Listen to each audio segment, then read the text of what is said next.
2025 is already shaping up to be an absolutely stacked year, and there are so many games coming that I'm incredibly excited to play. I was going to try to order this list based on how much I'm looking forward to them, but that's not really an option. Trying to decide between my children isn't fair to me or to them. So this list will be ordered by release date, where we know it, and by vibes everywhere else. So, without further ado,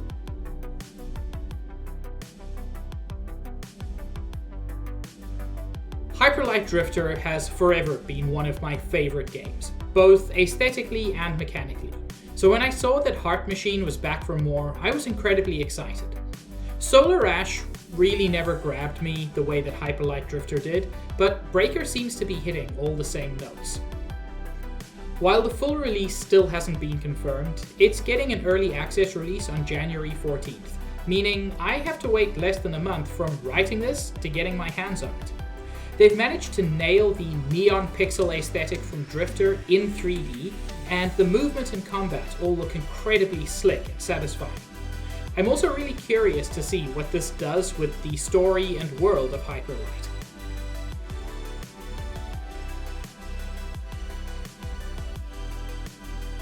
If I had to order this list by how excited I am, everything else would have been fighting for second place.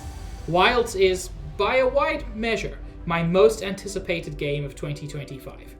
I've played every mainline Monster Hunter since 3 Ultimate back on the Wii U, and the series keeps getting better. Monster Hunter World has been the most enduring fun I've ever had with a multiplayer game, and if not for Wild, I would still be playing that for years to come.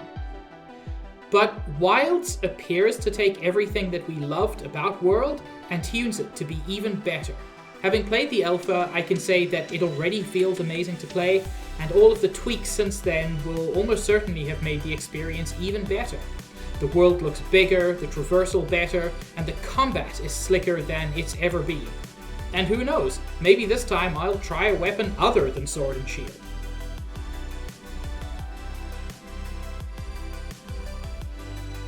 Look, I'm a massive nerd for this series. I've played every Xenoblade game at least twice, but I thought that Nintendo had forgotten X. Wallowing for so long on the Wii U, one of the coolest games and most interesting worlds in gaming, seemed doomed to be lost. Until, on a random Thursday, with absolutely no fanfare, Nintendo announced Xenoblade Chronicles X Definitive Edition, and the years of huffing copium finally came to an end. Not only does the Definitive Edition update the graphics and bring the game to a platform that more than 12 people own, it also includes a new epilogue, which will hopefully answer at least some of the many questions left unanswered at the end of the game. I could not be more excited to play the game, nor to figure out the lore implications of whatever Monolith is going to drop in the epilogue.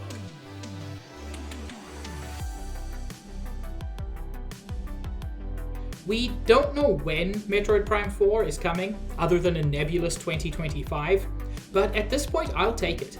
I love a lot of the Metroid games, but the Prime series hits hardest for me.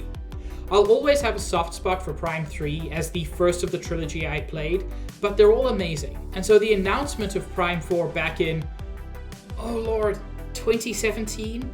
It's been 7 years? Anyway, the announcement back then was incredible. And then years of tidbits, cancellations, and silence left me unconvinced that we would ever get anything. But the faithful were rewarded, and in 2025 we finally get to play it. Metroid Prime Remastered gave a great taste of just how good Retro Studios can make a Switch game look, and the trailer really sells what they're going for. I'm so excited to see how the story continues. Especially since Prime 3 pretty definitively put an end to the titular Metroid Prime. Nintendo better be dropping a release date soon.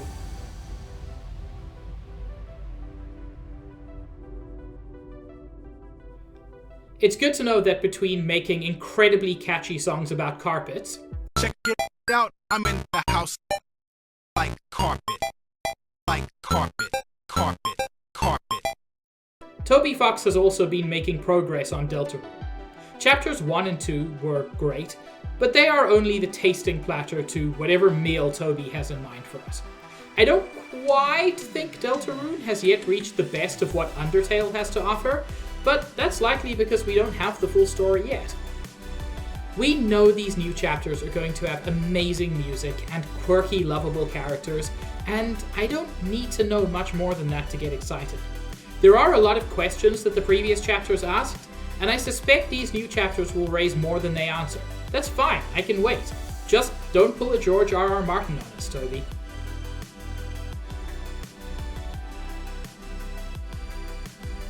We don't know much official about the Switch 2 yet, but we'll know before the end of March. I'm being pessimistic about the timeline, thinking we'll get a reveal in March and a release in October.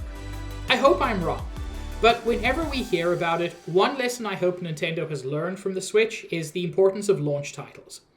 I'm hoping for Mario Odyssey 2, but whatever the release title is, I'm expecting something really good. The Switch 2 itself is something I'm very excited for, and I'm really hoping that Nintendo gives us an official announcement before literally everything gets revealed by leaks. Only time will tell. What are some of the games you're looking forward to in 2025? Is there anything huge that I've completely missed? Let me know. And here's to a great year of gaming.